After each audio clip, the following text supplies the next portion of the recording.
Noches, mi nombre es Juan Carlos Ministro Sánchez, alumno de la licenciatura en Informática Administrativa de la Universidad Autónoma del Estado de México. Este video es para presentar la materia de sistemas operativos, actividad 16 de quinto semestre. Voy a presentar el tema 1, dispositivos de entrada y salida, tema 2, controladores de dispositivos. Bueno, pues empecemos. Tema 1, dispositivos de entrada y salida. Los puntos de vista respecto al hardware de entrada y salida son muy distintos para cada persona o para cada carrera, dependiendo del campo en el que trabaje. Por ejemplo, los ingenieros eléctricos lo ven como términos de chips, alambres, fuentes de potencia y motores. Los programadores tienen en cuenta la interfaz con relación con el software, los comandos que el hardware acepta, las funciones que realiza y los errores que pueden informar. En este tema lo que interesa es la programación de los dispositivos de entrada y salida, cómo el hardware se programa, no su diseño, no su construcción ni mantenimiento. A continuación en la siguiente diapositiva mostraremos algunos dispositivos de entrada y salida. En este caso aquí estoy presentando imágenes, dispositivos de entrada y salida, que es lo que es el gabinete, lo que es el CPU, un monitor, una impresora que puede ser un multifuncional, un escáner, una lab, un ratón y una USB. Son parte de una computadora o lo que puede integrar una computadora. Pero lo que nos interesa es lo que está adentro. Los dispositivos de entrada y salida se dividen en dos categorías: dispositivos por bloques y dispositivos por caracteres. Un dispositivo por bloques almacena información de tamaño fijo, cada uno con su propia dirección. Los tamaños de bloques van de 512 bytes hasta 32.768 bytes. Un dispositivo por bloques puede leer o escribir cada bloque con independencia de los demás. Los discos son los dispositivos por bloques más comunes. Un disco es un dispositivo direccionable por bloques, pues en cualquier parte del disco en que esté el brazo siempre es posible buscar otro cilindro. Dispositivo por caracteres. Un dispositivo de este tipo suministra o acepta una corriente de caracteres sin contemplar ninguna estructura de bloques. No es direccionable y no tiene una operación de búsqueda. Las impresoras, las interfaces de red, ratones y casi todos los demás dispositivos que no aparecen en los discos pueden considerarse como dispositivos por caracteres.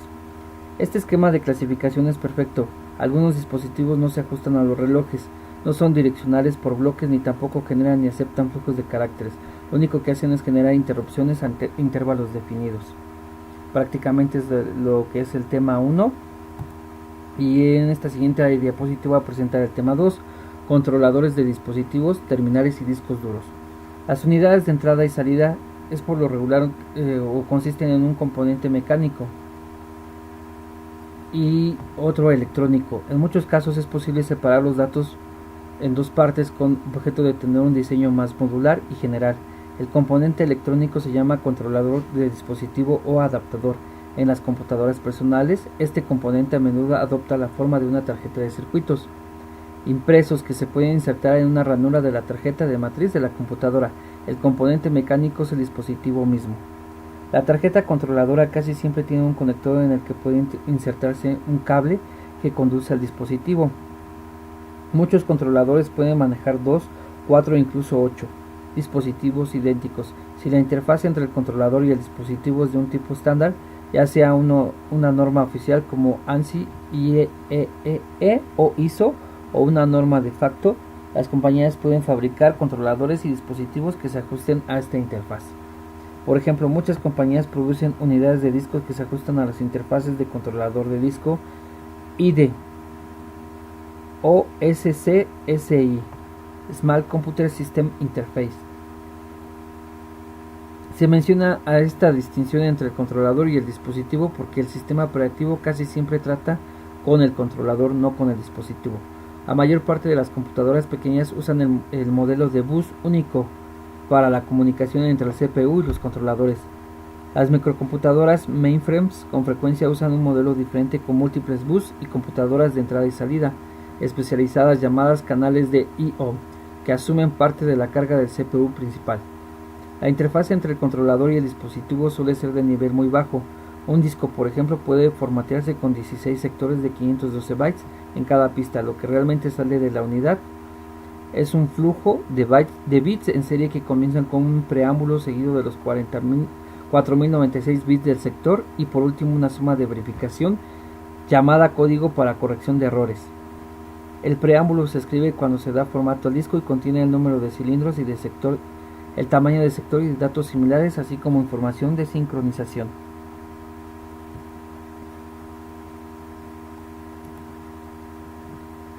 La función del controlador consiste en convertir un flujo de bits a un bloque de bytes, así como las acciones de corrección de errores necesarias. Primero se arma el bloque sea bits, bit por bit, en un buffer. Dentro del controlador se calcula la suma de verificación y una vez cotejada su suma de verificación y que se le declare libre de errores, el bloque puede copiarse en la memoria principal.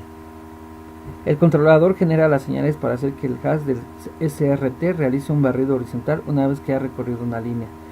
Si no fuera por el controlador del CRT, el programador del sistema operativo inicializa el controlador con unos cuantos parámetros, como el número de caracteres por línea y el número de líneas por pantalla, y deja que el controlador se encargue de guiar el hash.